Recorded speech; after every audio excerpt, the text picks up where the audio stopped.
Thank you very much, ladies and gentlemen. Welcome once again to the Business Today, India Today Budget Roundtable.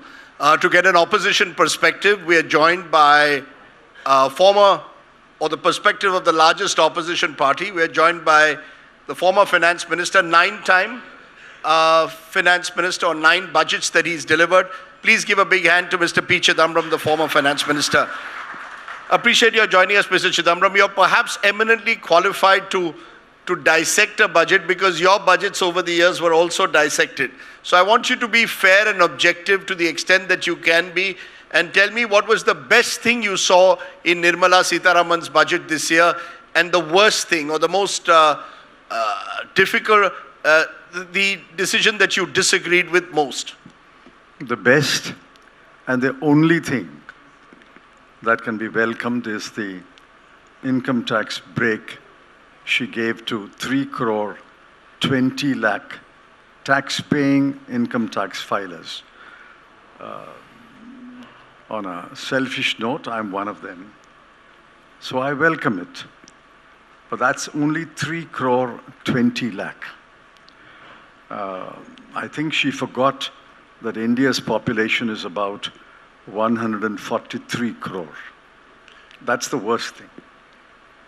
You remember 3 crore 20 lakhs is good, and the only thing that you can welcome, but you forget that India's population is 143 crore.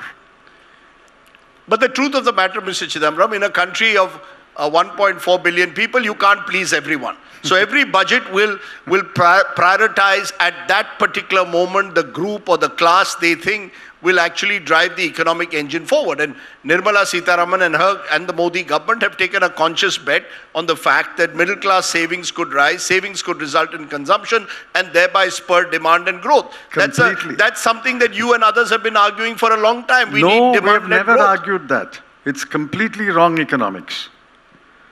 She says she'll put 1 lakh crore in the hands of the taxpayers. Yes. Good. But, as was pointed out by several writers yesterday and today, the 1 lakh crore will not go into consumption. In fact, one of the senior officials of the government has said, I think the Secretary Banking, he hopes that half of it goes into bank deposits. It can go into paying old debts. Every household is indebted. Even among the tax-paying class, they'll pay back old debts. They will travel abroad. They will consume imported goods. So what proportion of this 1 lakh crore will go into consumption of domestic goods and domestic services? Assuming all the 1 lakh crore goes to consume domestic goods and domestic services, it's still 0.3% of India's GDP, which is 324 lakh crore. 1 lakh crore will stimulate 324 lakh crore. Completely wrong economics. Show me any economist who will agree with you. K.V. Subramaniam, former K.V. Subramaniam, former economic advisor to this, chief economic advisor to this government, now executive director, IMF, writes, middle class savings are roughly 18%, and if we round it to 20%, it suggests that 80% of the amount will be spent. The consumption multiplier, which is the inverse of saving rate, is therefore about 5. Therefore, he says, we can anticipate a total increase in consumption of around 5 lakh crores, which represents around 2.7% of GDP. This is what he claims. And the truth of the matter is, Mr. Chidambaram, even in the past, you have advocated the need to spur demand. Nobody says you should not spur demand. In fact, we are saying you must stimulate demand.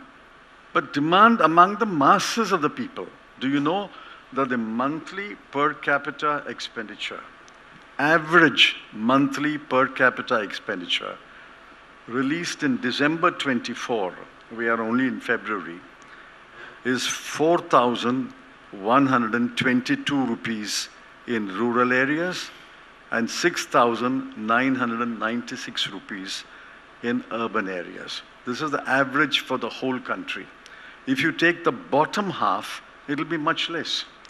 It'll be about 3,000 rupees in current prices and maybe 4,500 rupees for urban India. You have to stimulate demand among them. If the masses consume, it'll stimulate demand. I'm not saying this will not stimulate demand, but don't exaggerate it.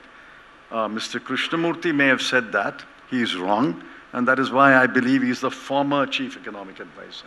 No, but let's be very clear, Mr. Chidambaram. The truth of the matter is, as I said, during a budget, and you know this better than anyone else, you make choices. The government of the day has foregone about 1 lakh crore in revenue as a result of these tax cuts. Yes. On the other hand, you and others expect fiscal responsibility, expect the fiscal deficit to meet its targets. If, for example, as you're advocating the masses, those who are out of the tax net needed benefits so that they would also join this consumption demand cycle, you would have set a minimum income scheme, right? That's another... No, just a moment. So how do you... Let me ask you a question. Do they deserve money left in their hands or not? You said, tell me, we'll know your position. I think the masses deserve money in their hands, which means GST should have been cut. The taxes on petrol and diesel, or the prices of petrol and diesel, have to be cut. GST cuts, sir, sorry to intervene, would happen in a GST council meeting, in which your state finance ministers could easily argue and say, we want a cut in GST. Never win. They will never win. You don't know the voting pattern. The voting pattern is structured, and I told Arun Jaitley, this is completely wrong. This is anti-federal. He says, no, let's pass this bill and we'll amend it later. The structure of voting is that without the central government support, no proposal can be passed.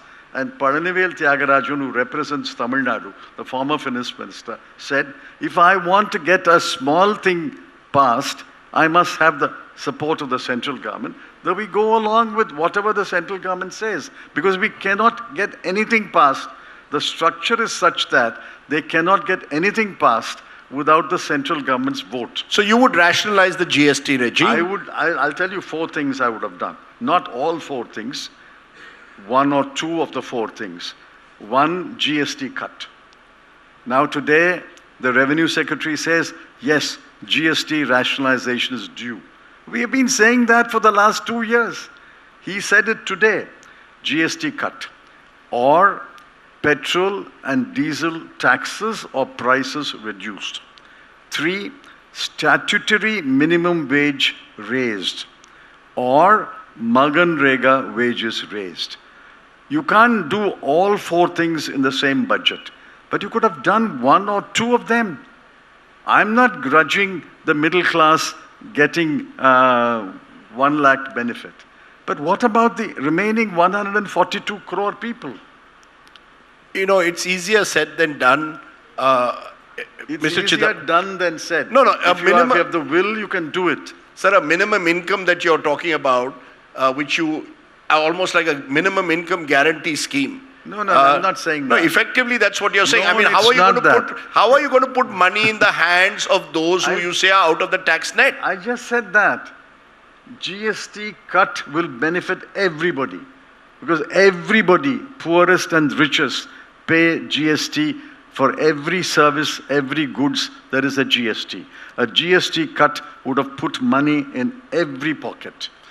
We'll wait to see whether GST rationalization happens when the next GST... petrol and diesel prices are cut, it would have benefited everybody, including the farmer who buys diesel for his tractor, for his two-wheeler. So some of the highest taxes on petrol and diesel are also in states which are ruled by the opposition. Everyone wants to take benefits from the taxation system on petrol and diesel. But and it is not even part of the GST structure at the moment. You provide a lead, you cut and challenge the states to match that cut. You decide, all right, we will cut it by 5 rupees a litre. You cut 2 rupees 50 paise and challenge the states to match it. So one important group, which you've also been talking about, which the finance minister claims she has addressed, is the MSME sector. In the past, the Congress party has claimed that this government has simply not done enough for the MSME sector. Now, in our budget speech, the finance minister referred to investment and turnover limits for classification of MSMEs increasing by 2.5 and 2 times more. She spoke about the new increased credit guarantee for MSMEs, doubling the credit guarantee. Are these not all positive steps that you hope will once again revive the MSMEs, many of whom have perhaps been the worst sufferers post-COVID? I have two entries in the budget at a glance, which specifically refer to the MSME.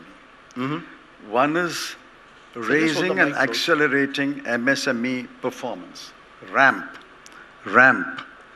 I don't know where that scheme stands today. It may have fallen by the wayside like many other schemes. The allocation last year was 1,170 crore, less than the previous year. Allocation 24-25, 1,170 crore. They actually spent 750 crore. The other one is guarantee emergency credit line facility to eligible MSME borrowers. The allocation was, for the current year, much less than the previous year, be that as it may, 9,813 crore. They actually spent only 7,500 crore. This shows their concern and attention for the MSMEs. Why are you not spending your money? There are 150 items in the budget at a glance. The major items for the expenditure budget have been picked up. 78 items out of 150 items, they did not utilize their allocation. The reasoning given is 2023-24 or 2024-25 was the big election year. You had 2 quarters as a result where the government lost out because the focus was on the election cycle. I've heard the story. This is a completely hollow story. It's the same government, same ministers in the same portfolio, the same officials in the same position. Elections results were announced in May, and the government took office in May. At best, April and May was lost. But it's not a new government. It's not a new minister. It's not a new official. In fact, the media published before the elections that Mr. Modi had directed all the ministries to prepare a 100-day plan. And every ministry, I assume, would have prepared a 100-day plan before the election. So what happened to the 100-day plan? I mean, why are we not hearing about the 100-day plan? Publish the 100-day plan and say what you did in the first 100 days after you assumed office. It is a bogus argument, a hollow argument. Sir, are you willing to at least concede, though, that reduction in the fiscal deficit or maintaining a fiscal deficit is an achievement of this government? That will you give it credit for improving the fiscal deficit? Yeah. Or are you again going to say that it comes at a high cost, that they haven't met their expenditure targets? I didn't say that. I didn't say that. Why are you putting words in my mouth? They have overachieved the fiscal deficit target from 4.9 to 4.8. But how is it done? Capital expenditure is cut by 92,000 crore. Grants and aid to states for creating capital assets was cut by another 92,000 crore. So center and state have cut capital expenditure by 1,84,000 crore. That's how they achieved the fiscal deficit. In the Rural Development Ministry alone, Rural Development Ministry is concerning the masses of the poor people, I assume. In the Rural Development Ministry alone, the budgeted allocation and the revised estimate, the cut is 72,000 crore. Go into the fine print. You will see how they achieved their fiscal deficit. Of course, the IMF and the World Bank and the World Economic Forum, if we look at only fiscal deficit overachieved, 4.9 becomes 4.8, and they will all stand up and applaud. But how was it achieved? By cutting capital expenditure by 1,84,000 crore, to the extent I can make out. Maybe there are some more numbers.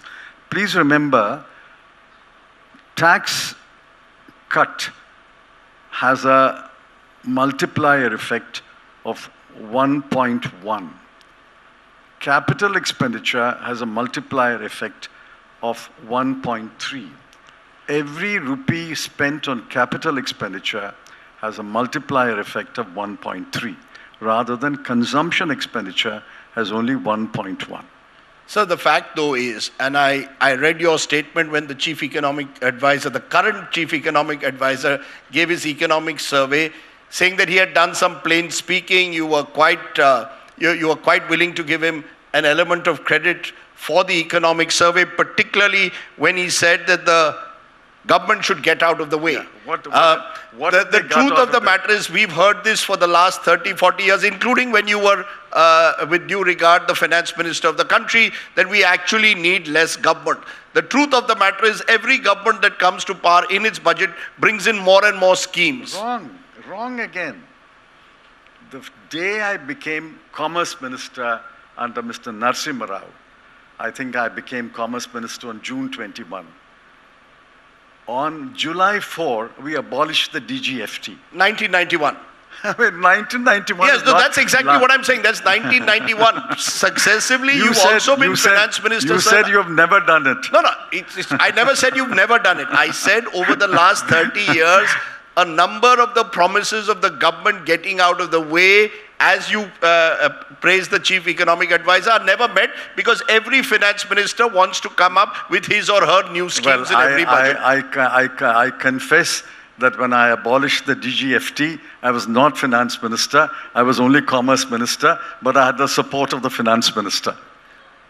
Let me just... The DGFT was abolished. Sure, that nobody denies you your achievements there. I mean, that entire period of 91... We have never done it. Why do you say we have never done it? No, I never said never. All I said is that the promise is never met by the actuality. FERA was changed to FEMA, decriminalized.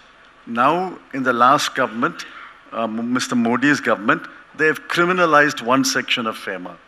Now the finance minister assures us that FEMA will be decriminalized.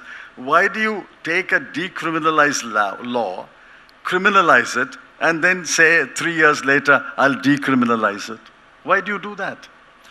In my final segment, I just want to ask you and pivot a bit to what is likely over the next 12 months to be the bigger challenge, the global headwinds that we face with a US president who can be notoriously disruptive. Given the fact that we've already seen US President Trump's tariff policies leading to a potential tariff war with China, with some of his neighbors, how do you see India should play? Do you agree that at least in this budget, the government has recognized at some level that you cannot go to protectionism in this present world? You're going to have to find a way to engage with America. See, you can put up any defense of a belated correction. How many years, how many columns have I written? Don't go to protectionism. Don't raise tariffs. Don't impose anti-dumping duties indiscriminately. Don't impose safeguard duties indiscriminately. Don't impose cesses indiscriminately. But this government was pleading for protectionism. The government championed protectionism on the ground of Atmanirbhar Bharat, which is what is self-reliance. Self-reliance's old name was protectionism. Protectionism's old name was inward-looking economy. You change the name. They have now realized that protectionism is anti-trade, is bad. They did not join any bilateral treaty. The one multilateral treaty that was inviting them to join, 1 year later, they rejected it. You know all that. So this government is the symbol of protectionism. If they have now realized that protectionism is bad, I compliment the government. Do you believe that, how would you deal with what is likely to emanate out of Washington in the next 12 months. How do you believe, therefore, India should respond? Headwinds will be there, but unfortunately, the wrinkle is this headwind comes with an unpredictable president of the US. Earlier headwinds were predictable. When we had an international financial crisis, we could predict how the Fed will behave, how the Treasury Secretary will behave. When we had the Asian financial crisis, when we had the taper tantrum, we could predict how this gentleman will behave. But today, the headwind is coming from the US, and the US is headed by an unpredictable President Trump. It's very difficult to deal with that situation. The only man who's met any minister of Mr. Trump is Mr. Jaishankar.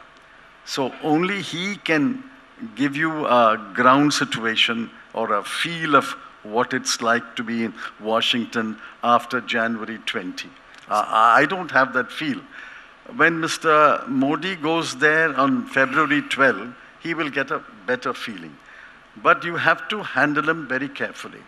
After all, Mexico, there were tariffs, but they have shelved the tariffs for 1 month.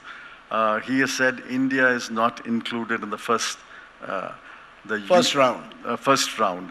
European Union has threatened counter tariffs. Canada's threatened counter tariffs. So it's a complete mess. Complete mess. You can't make sense of it sitting here in Oberoi.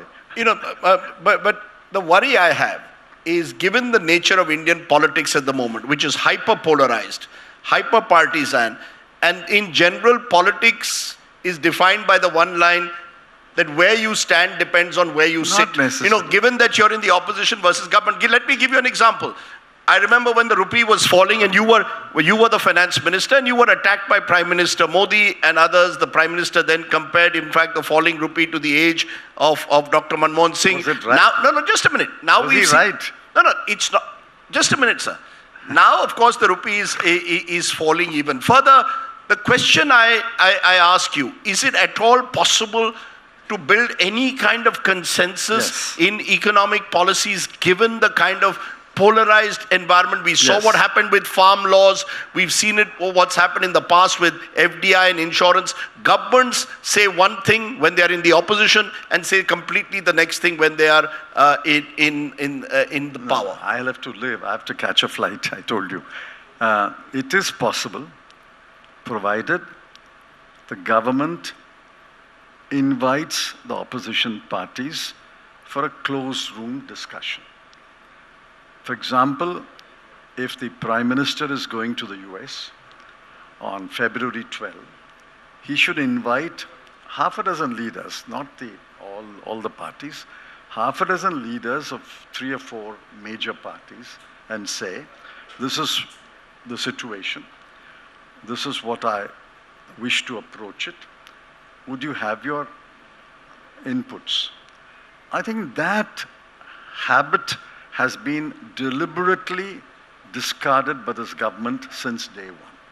If they invite people to a closed-door discussion for half an hour and an hour, I think many of the issues can have a bipartisan solution. Did you do that when you were finance minister? Can I be honest and ask you that? Of course. You called leaders of the opposition in a closed-door meeting?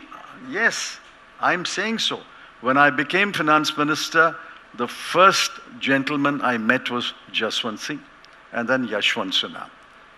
And then Yashwant Singh, when he became finance minister, he invited Dr. Manmohan Singh and me to a close private dinner at his residence. We attended the dinner.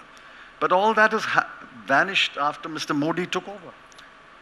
So you're making a call at the India Today, Business Today, Budget Roundtable to Nirmala, Sitharaman and Prime Minister Modi that before the Prime Minister goes to the United States, call leaders of the opposition, let's have a closed-door meeting and evolve a consensus on the way forward. Am I correct?